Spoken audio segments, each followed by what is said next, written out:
I'm really excited. I'm really excited. We are starting a new series, and this is going to be called Wealth Building Wednesdays. The reason I wanted to do this series, and I'm looking at two different cameras, is because I know a lot of people out there have curiosity and questions about building wealth. And I'm a real estate agent. I've been a real estate agent for 18 years, and I am the team lead for the Go Getter team, as some of you may know, working in Metro Atlanta. It has been an interesting journey for me being a real estate agent and coming from a place where I came from a family that knew nothing about money in a city where a lot of people didn't know very much about money.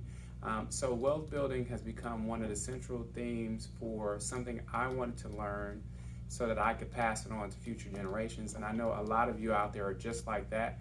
You really want to get more information about how to build wealth. And sometimes some of us, we want to do it in a practical way. And so maybe you tune in to the Susie Ormans and the Dave Ramseys.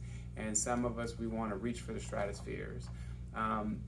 A big deal about understanding this process, and since this is our inaugural episode of Wealth Building Wednesdays, I want to talk in general.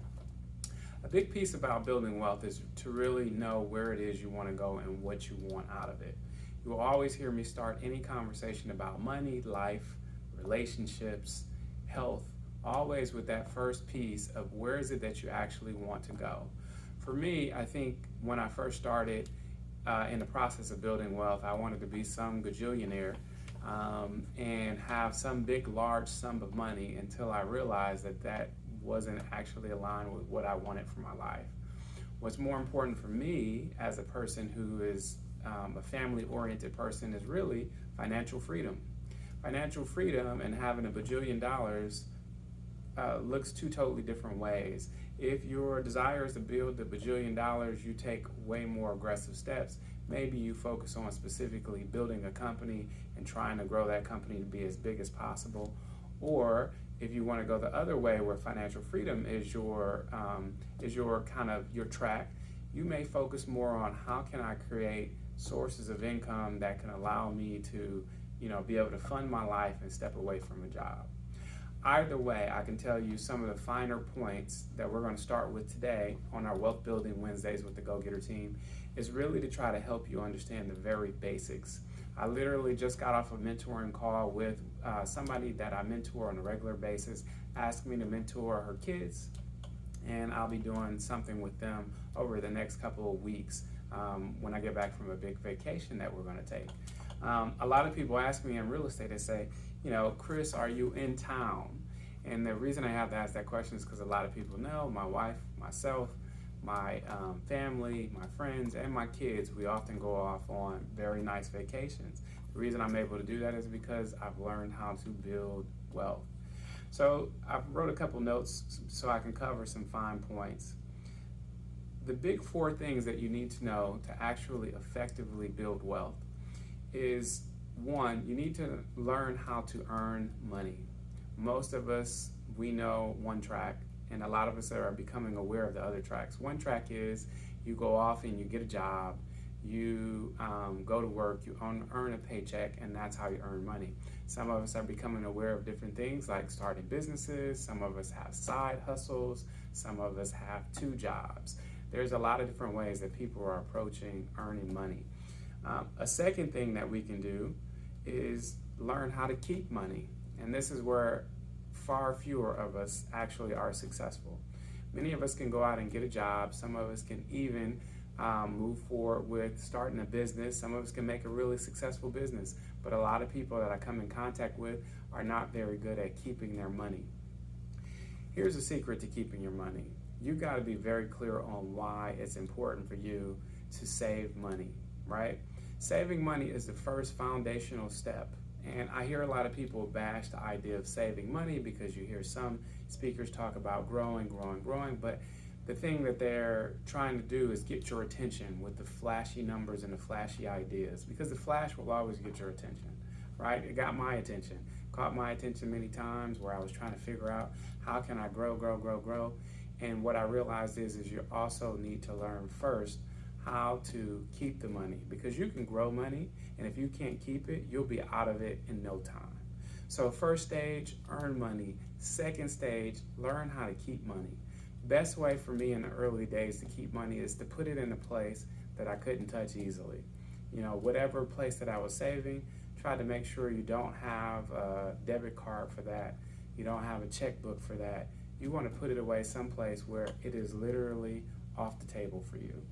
And if you come up to an emergency, one of the finer points of that is never touch the money. Even if you're in an emergency, you've got to figure out a way to fund that emergency without touching the money. Keeping the money is probably the most underrated step, and most people get it mixed up because all of us have life happen. Car breaks down, hospital bill. A few years ago, my wife and I were having our second child, and we had health coverage. We actually went into the hospital, had our baby. We had pre-registered with the hospital months in advance, only to get them to come into the hospital room after we had the baby, and she's beautiful. They brought in a $26,000 bill. Who expected them to bring that in? I thought, we're covered. We've done all of these other medical expenses. We've paid up our deductible, and yet still they came in and slapped a $26,000 bill, said we weren't covered at the hospital. So life happens, right? No matter what happens, you've got to learn how to set money aside and never touch it. Because if you don't touch it, you'll never get out of it. It's the equivalent of every year a farmer plants seeds, grows a crop. They take some portion of the seed, set the seed aside so that they can plant next year's crop. You can't eat them all. See, if you eat them all, then you won't have anything to plant. That's the same fundamental concept of being able to keep money. The third stage is you've got to learn how to grow money, and this is a skill. There are many ways you can grow money. One could be you could invest in the stock market. A lot of people know about that. You can get in the stock market via mutual funds. You can get into it via ETFs. We'll talk about what ETFs is in a future episode. You can get into it in money market accounts, right? You can buy a single stock. You can also get into bonds. Bonds are when you're buying debt. You literally can buy the debt of the federal government. You can buy the debt of the local government. You can buy the debt of other people. But you can buy debt and you're going to receive interest payments. So that's another way that you can actually grow money. Another way, because I'm a real estate agent, I can't leave this off the table. You can also buy property and rent out property.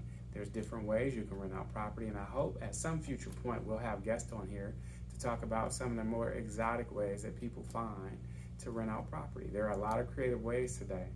The blessing of technology has made it possible for everybody to earn extra income if you own a property. Many of you have heard about Airbnb. There's also space rental. There's also specific types of rental that you can do, some of which I'm still learning about, and hopefully we'll learn about them together. But let's review. You've got to earn money. You've got to learn to keep money. You've got to learn to grow money. And finally, you've got to learn how to protect money. Now, that's an interesting statement. Protect money is a big deal. If you talk to wealthy people, the number one thing that you want to protect money from is the government. And you're like, well, what do you mean? Everybody should be paying their taxes. Maybe some of you are thinking that. It is not only about paying your taxes, it's about paying an unnecessary amount of taxes. And the second thing is, it's about battling against inflation.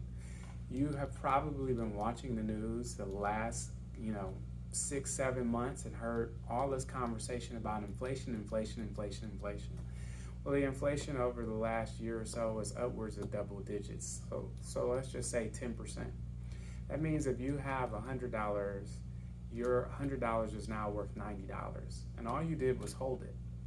You just held the $100 in your hand, and over the course of a year, it went from the spending power of being $100 to now being able to spend like $90. And in another year, it'll go down to being able to spend like $80. So protecting your money is a fundamental piece of being able to have something not only for yourself in old age when maybe you can't work anymore, but also if you have the desire to pass down wealth to help your future generations get a good start. So a big piece with us is we want to help people understand what you can do with money and how you can grow wealth so that you in the future, if you were anything like me and didn't have that financial education coming up, you have a reliable source of someone who's only here to try to help you grow money. I've been very passionate about it with my clients in real estate, which is why we keep so many of our clients. They know that I'm always thinking about their money and what's the next step. I never have anyone buy a house if they can't figure out what they're going to do with it for years to come and what they might do when it's time to sell. You got to have an entry strategy and an exit strategy.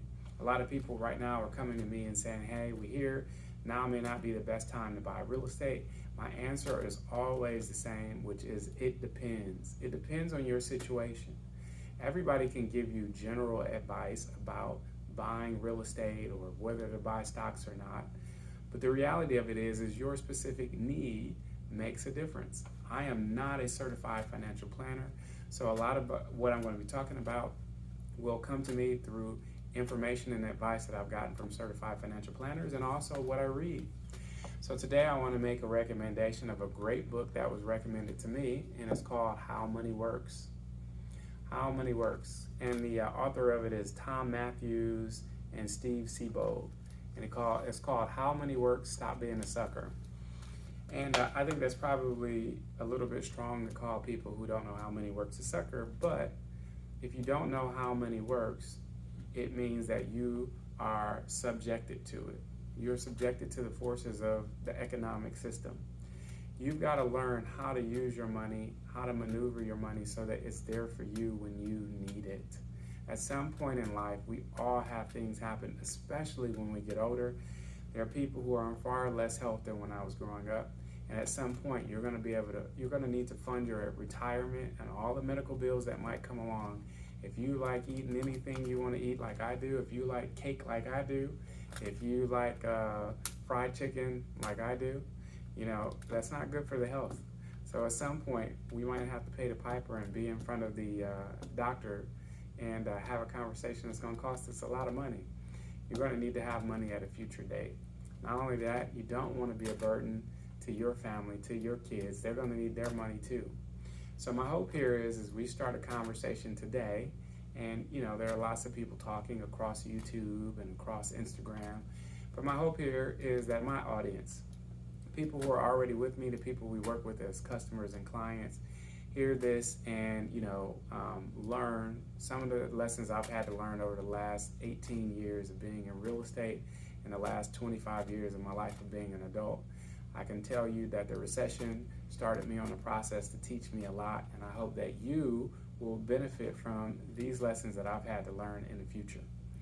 I'm Chris Willa Williams, and I hope that you'll join us next Wednesday for Wealth Building Wednesday. We're going to make this a thing in our community, and we're going to make sure you have the right information to start growing your wealth so that at a future date you can live however it is you want to live.